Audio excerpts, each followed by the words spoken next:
Τι είναι το κίνημα 21? Είναι η φλόγα που σιγοκαίει άσβεστα μέσα μας από αιώνες.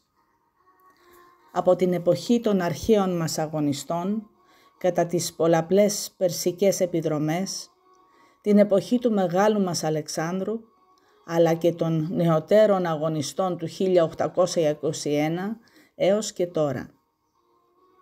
Η σπίθα αυτή για την ελευθερία της πατρίδας και του νου μας, η σπίθα που μας κρατά βαθιά ενωμένους εμάς τους Έλληνες.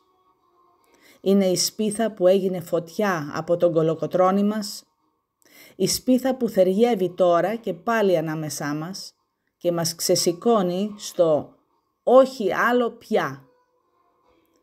Και το χρωστάμε σε όλους τους προγενέστερους αγωνιστές μας. Το χρωστάμε στον κολοκοτρώνη που έφυγε προδομένος, αλλά προπάντων το χρωστάμε στα παιδιά μας, για να τους αφήσουμε μια χώρα έντιμη, μια χώρα ελεύθερη, μια χώρα με Έλληνες για τους Έλληνες.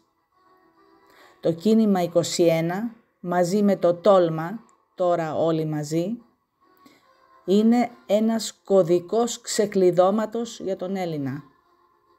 Για τον Έλληνα που εκατονταετίες τώρα έμαθε να υπομένει καρτερικά για ένα καλύτερο αύριο για τα παιδιά του. Για τον Έλληνα που είναι φτιαγμένος να πολεμάει, όχι επιτιθέμενος, αλλά αμυνόμενος, για να μην χάσει το τελευταίο πράγμα που του απέμεινε, την ψυχή του. Διαβασμένοι και μη, αισθανόμαστε όλοι αυτό το «ήκαδε», την ίδια κάψα για το γυρισμό στην Ιθάκη μας, στην πατρίδα της ψυχής μας. Σε τούτη τη ζωή είναι η Ελλάδα μας. Στην μετέπειτα ζωή μας είναι ο Θεός μας. Επειδή όμως τα αγαθά κόπισκτώνται και δεν θα μας τα χαρίσει κανένας, όλοι πήραν, παίρνουν και θα παίρνουν όσο τους το επιτρέπουμε. Βάλε λοιπόν προστασία και σήκωσε ασπίδα. Ψάξε τη ζωή σου σήμερα και σύγκρινέ την με παλιότερα. Αναρωτήσου, αφού οι πολιτικοί από ανέκαθεν πάσχιζαν και πασχίζουν για το καλό μας, γιατί πάνε όλα πάντα προς το χειρότερο? Σε πνίγουν, σε ψεκάζουν, σε μπολιάζουν, σε αρρωσταίνουν και εσύ υπομένεις, ελπίζοντας ότι στις ειδήσεις, αυτό το μοντέρνο τρόπο τρομοκρατίας, θα ακούσεις επιτέλους κάτι ελπιδοφόρο. Την ελπίδα την έχεις. Άδραξε τώρα και τη δύναμή σου που σου απομένει και πήγαινε με το κεφάλι ψηλά στην κάλπη να πεις όχι σε αυτό που ζούμε τώρα. Τόλμα με το κίνημα 21.